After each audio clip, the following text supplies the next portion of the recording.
Hello दोस्तों, आप सभी लोगों का बहुत बहुत स्वागत है, अभिनंदन है। एसएससी जीडी 26 मई के पहले शिफ्ट का एग्ज़ाम ख़त्म हो चुका है।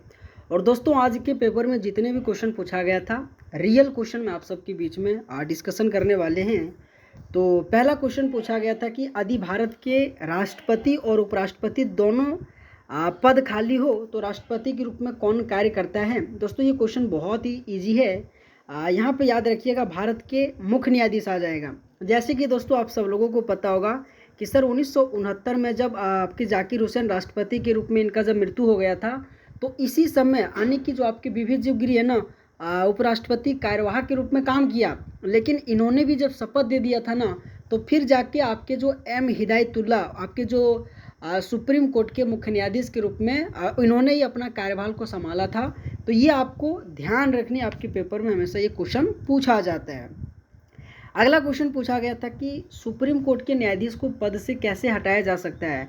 आपके पेपर में देखो दोस्तों, राष्ट्रपति हो और सुप्रीम कोर्ट हो, ये दोनों जिनका पद है ना, अगर आपको हटानी है ना तो महाभियोग के ही द्वारा इसको हटाया जा सकता है। और अगर मैं पूछूं कि सर जो इम्पीचमेंट है ना, सो किस देश के संविधान से लाया गया था, तो वहाँ पे याद रखिएगा अमेरिका के संविधान से लाया गया था। लेकिन अगर मैं पूछूं कि जो महाभियोग राष्ट्रपति पर लगाया जाता है, सो हमारे कौन से अनुच्छेद में जिक्र किया गया, तो वहाँ पे अनुच्छेद 61 में इसका जिक्र किया गया है। एक फैक्ट और बनता है कि जो सुप्रीम कोर्ट और हाई कोर्ट के जज को जो हटाने की प्रक्रिया है, ये कौन से देश के संविधान से लाया गया, तो ये भी आपके अमेरिका के ही संविधान से लाया गया था।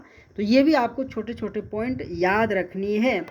बाकी बात दोस्तों, अगला क्वेश्चन पूछा गया था कि दुम्हाल निम्नलिखित में से किस भारतीय राज्य या केंद्र शासित प्रदेश का एक प्रसिद्ध लोक नृत्य के रूप में माना जाता है। आपके पेपर में जितने भी लोक नृत्य से क्वेश्चन पूछा जा रहा है ना, थोड़ा सा डीप वाला क्वेश्चन पूछा जा रहा है। मतलब आप यूँ नहीं कह सकते कि पूरा इजी वाला पूछ रहा है, ठीक है। तो आप सब लोगों को दोस्तों, अभी भी आपके पास टाइम है, लोक नृत्य से क्वेश्चन पढ़ो, लेकिन थोड़ा सा डीप में जाके पढ़ना, ठीक है, क्योंकि डीप से ही क्वेश्चन पूछा जा रहा है। तो यहाँ पे जम्मू कश्मीर इस क्वेश्चन का राइट आंसर आ जाएगा।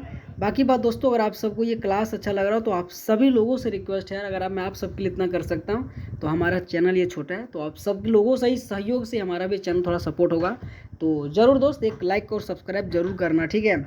आइए दोस्त, अगला क्वेश्चन देखते हैं। अगला क्वेश्चन पूछा गया था कि 2008 ओलंपिक खेलों में भारत के लिए व्यक्तिगत स्वर्ण पदक किसने जीता था। देखो, अगर मैं यहाँ पे व्यक्तिगत स्वर्ण पदक की बात करूँ ना, तो आप सभी लोगों को पता होगा सर, जो आपके अभिनव बिंद्रा है ना, इन्होंने ही आपके व्यक्तिगत स्वर्ण पदक जीता था। लेकिन आपके जो एग्जाम में के.डी. जादव से भी क्वेश्चन पूछा जाता है, और के.डी. जादव से भी संबंधित आप सब लोगों को थोड़ा ध्यान रखना है। और मैं आपसे चाहता हूँ एक रिव्यू कमेंट बॉक्स में करना, के.डी. जादव को किस लिए जाना जाता है, जो कि आपके पेपर में एसएससी में कई बार क्वेश्चन रिपीट होता है। ओके, अगला क्वेश्चन पूछा गया था कि विख्यात शब्द का सही विलोम शब्द चुनना है। आपके पेपर में देखो, हिंदी से 4 से 5 क्वेश्चन हर एक शिफ्ट में, बहुत इजी वाला क्वेश्चन शुद्ध शब्द वर्तनी से और विलोम से क्वेश्चन पूछा जा रहा है। देखो सर, विख्यात का मतलब होता है जिसे पूरा दुनिया में लोग जानता है, और सर कुख्यात का मतलब होता है जो गलत करता है, जो पूरे मतलब यार ठीक नहीं है ना। तो यहाँ पे विख्यात का क्या आ जाएगा, बोले सर कुख्यात आ जाएगा, है ना। तो यहाँ पे ऑप्शन नंबर सी इस क्वेश्चन का राइट आंसर आ जाएगा। अगला क्वेश्चन, निम्नलिखित में से शुद्ध वर्तनी का चयन करनी है, जिसमें से उन्नति आपको लिखा गया, ठीक है। और उन्नति में सर ऊ के साथ फिर जाके यहाँ से इस तरीके से होता है, ठीक है। तो यहाँ पे ऑप्शन नंबर सी इस क्वेश्चन का राइट आंसर आ जाएगा। उन्नति का मतलब क्या होता है कि सर धीरे धीरे करके आगे वो व्यक्ति बढ़ रहा है, ठीक है, तो उसी को उन्नति कहते हैं, है ना। और अगर मैं उन्नति की बात करूँ, अपोजिट पूछ ले, तो फिर क्या हो जाएगा, जो नीचे जा रहा है ना, तो कहीं ना कहीं आपको इस तरीके से याद रखनी है। अगला क्वेश्चन, 1991 की नई आर्थिक नीति मुख्य रूप से किस पर लागू हुई थी। देखो दोस्तों, क्वेश्चन हिंदी और इंग्लिश दोनों में रखा हूँ, जिस भी लैंग्वेज में आप दोस्त पढ़ना चाहते हैं बढ़िया से पढ़ो, ठीक है। देखो दोस्तों, अगर मैं 1991 की आर्थिक नीति की बात करूँ ना, तो यहाँ पे कृषि क्षेत्र नहीं बोल रहा है, यहाँ पे भारी उद्योग और निजी क्षेत्र इस क्वेश्चन का राइट आंसर आ जाएगा। और 1991 आर्थिक नीति से कई बार आपके एनटीपीसी हो, रेलवे हो, एसएससी में बहुत बार क्वेश्चन पूछा जाता है। और दोस्तों, जब से एसएससी जीडी का पेपर हो रहा है ना, ये क्वेश्चन आज पहली बार देखने को मिला है, ठीक है। 1991 की आर्थिक नीति, तो दोस्तों आने वाले शिफ्ट में ये क्वेश्चन रिपीट हो सकता है, प्लीज़ थोड़ा सा ध्यान रखिएगा, ठीक है। अगला क्वेश्चन ये रहा कि निम्नलिखित में से शुद्ध वर्तनी वाले शब्द के चयन करना है। देखो दोस्त, जहन्नम के बारे में, जहन्नू, देखो जहन्नुम ये गलत दोस्त, जहन्नम, जहन ये भी दोस्त याद देखो, यहाँ पे इस क्वेश्चन का right answer option number B आ जाएगा, ठीक है। ऑप्शन नंबर 20 क्वेश्चन का राइट आंसर आ जाएगा। और दोस्तों आपका एग्जाम कब है, एक रिव्यू कमेंट बॉक्स में देना, ठीक है। बाकी बात आप सब लोगों से मैं चाहता हूँ यार, एक सब्सक्राइब जरूर करना, ठीक है। अगला क्वेश्चन ये रहा कि कर्नाटक में खुला रंगमंच नाटक कौन से संबंधित है। देखो दोस्तों, कर्नाटक से संबंधित आपके एग्जाम में हमेशा ढोल कुनिथा, अक्षगान, ठीक है, वीरगासे, कृष्ण पारिजात, ये अक्सर पूछा जाता है। लेकिन क्वेश्चन ये पूछा गया कि कर्नाटक में जो खुला रंगमंच नाटक है ना, तो किससे संबंधित है। तो यहाँ से सर कथकली तो कर्नाटक से नहीं है, बोले सर केरल से संबंधित है। छऊ सर आपकी कहाँ से संबंधित है, बोले सर छऊ आपके उड़ीसा हो, झारखंड हो, पश्चिम बंगाल, ये तीनों राज्यों से संबंधित है।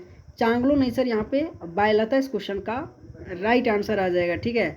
बायलता इस क्वेश्चन का राइट आंसर आ जाएगा। अगला क्वेश्चन, ज्वार भाटा उत्पन्न होने का मुख्य कारण क्या होता है। आपने भी बहुत बार ऐसा सुना होगा, ज्वार भाटा जब होता है तो उसका कारण क्या होता है होने का, तो बोले सर चंद्रमा और सूर्य का जो गुरुत्वाकर्षण बल होता है ना, उसी के कारण से ज्वार भाटा उत्पन्न होता है। ओके, अगला क्वेश्चन ये रहा कि राजतरंगिणी पुस्तक के लेखक कौन है। देखो, अगर मैं राजतरंगिणी की बात करूँ ना, तो यहाँ पे कल्हन आ जाएगा, और कल्हन के ही द्वारा राजतरंगिणी पुस्तक लिखा गया था। बाकी बात कालिदास से संबंधित हमेशा अभिज्ञान शकुंतलम, जो कि बहुत बार पूछा जाता है, विक्रमोर्वशीयम आ जाएगा, ठीक है। अभिज्ञान शकुंतलम, विक्रमोर्वशीयम आ जाएगा। इसके बाद अगर मैं बात करूँ तो बहुत सारा नाम है, ठीक है। अगर मैं बाणभट्ट की बात करूँ तो इन्होंने हर्षचरित और कादम्बरी, ये 2 पुस्तक लिखा था। और सबसे ज़्यादा इंपॉर्टेंट है कि सर बाणभट्ट किसके दरबारी कवि था, तो वहाँ पे याद रखिएगा राजा हर्षवर्धन के दरबारी कवि के रूप में जाना जाता है, और इन्होंने ही हर्षचरित और कादम्बरी पुस्तक लिखा था। सोमदेव की बात करूँ तो सोमदेव से उतना ज़्यादा इंपॉर्टेंट क्वेश्चन नहीं पूछा जाता आपके पेपर में। अगला क्वेश्चन ये रहा कि डेक्कन एयरवेज का राष्ट्रीयकरण किस वर्ष किया गया था और इसे इंडिया एयरलाइंस में मिला लिया गया था। देखो, अगर मैं एयरलाइन की बात करूँ तो यहाँ पे 1953 इस क्वेश्चन का राइट आंसर आ जाएगा, ठीक है। अगर मैं बात करूँ कि डेक्कन जो एयरवेज उनकी राष्ट्रीयकरण किस वर्ष किया गया था, तो 1953 इस क्वेश्चन का राइट आंसर आ जाएगा। अगला क्वेश्चन, T20 मैच में पावर प्ले समाप्त होने के बाद 30 मिनट या 30 यार्ड सर्कल के बाहर अधिकतम कितने फील्ड तैनात किए जाते हैं। देखो दोस्तों, अगर आप T20 की बात करें तो T20 में सर 6 ओवर का पावर प्ले होता है, ठीक है। तो 6 ओवर का जब पावर प्ले होता है ना सर, तो उसमें से आपको कुल 5 या 4 फील्डर नहीं, 5 फील्डर, ठीक है। तो आपको सर कुल 5 फील्डर को ही आप अंदर कर सकते हो, जो आपके एग्ज़ाम के लिए इंपॉर्टेंट है। आपके एग्ज़ाम में हमेशा ये पूछा भी जाता है, तो याद रखिएगा। और यहाँ पे अगर मैं आंसर की बात करूँ तो यहाँ पे आप क्या कर सकते हो, बोले सर 5 फील्डर इस क्वेश्चन का राइट आंसर आ जाएगा, ठीक है। 5 फील्डर आ जाएगा। अच्छा, अभी दोस्तों आपकी जो IPL चल रहा है, ठीक है, IPL से संबंधित आपके WBL से क्वेश्चन बहुत ज़्यादा पूछ रहा है, जिसमें से 2026 का विजेता कौन है, तो बोले सर RCB विजेता है। अगर मैं 2025 की बात करूँ तो इस तरीके से बहुत सारा पूछा जा रहा है। तो अभी तो ऐसे दोस्त मेल आपका IPL से क्वेश्चन नहीं पूछा जाएगा, क्योंकि अभी तो ख़त्म होने वाला नहीं है। आज तो ऐसे RCB और किसके साथ मैच है, तो बोले सर गुजरात के साथ मैच है। तो कहीं ना कहीं थोड़ा सा ध्यान रखना पड़ता है इसके IPL के बारे में।